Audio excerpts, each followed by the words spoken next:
Children, now we go on to the next one where the object is placed between F and 2F. You can see here. So, what is the first ray that we are taking? A ray parallel will pass through the focus. The same way that we have done the previous one. And what about the next? A ray which is passing through the focus will go parallel. Okay, and third one through the optic center. All these rays they meet where? They will meet beyond 2F. You see here, first our object was between F, here F and 2F, but the image is now formed at which place, which position? Beyond 2F. So remember here that what is the position? Images between less than 2F, isn't it? Object is less than 2F, and the image is magnified. It is big, isn't it? Bigger in size. So it is called magnified image. Earlier we said the image was diminished when it was placed beyond 2F.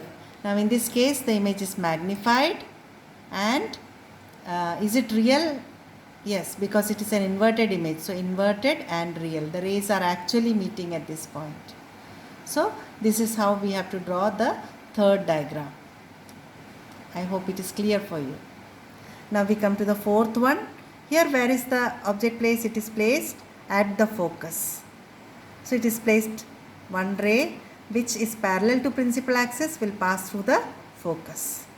Second ray, here you can't pass through the focus, so we can do one thing, we can take the optic center one. Okay, so the ray which passes through the optic center will go straight. Okay, so how are the rays? They are going parallel to each other. They are not going to meet anywhere. So that means we will say the image is not formed, but instead of saying that, we will be very optimistic, we will think positive, and we will say these rays, they will meet at infinity. So where is the image formed? It will form at infinity. So we will say the image will be very big and it will be formed at infinity. Okay, so these are parallel rays. So that is why we came to the conclusion. So you can see here about what we will write for the image. No image, or you can say they will meet at infinity.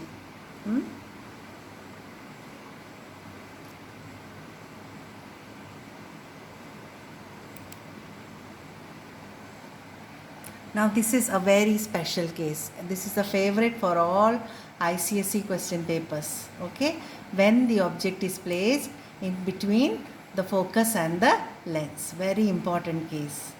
So here what happens? We will take again the rays which we had discussed earlier.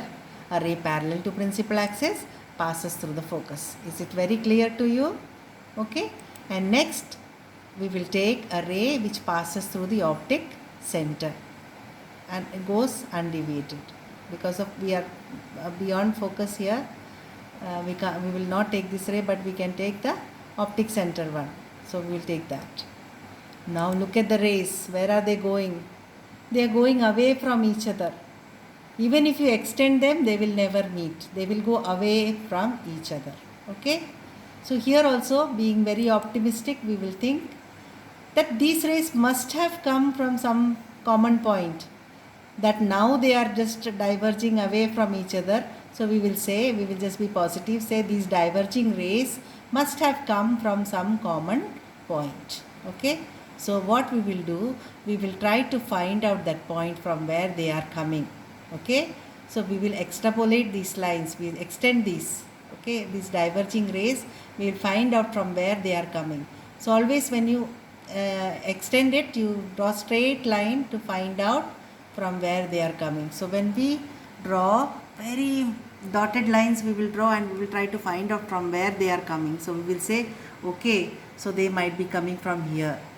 So here you see that the rays from the head have come here, no, they are meeting here. So the image is upright image, or it is also called an erect image.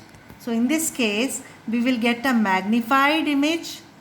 Image is behind the lens, and also we will have an erect image. And erect means it is a virtual image, it is not a real image. So these are the characteristic of the image behind the lens, magnified, erect and virtual. Okay.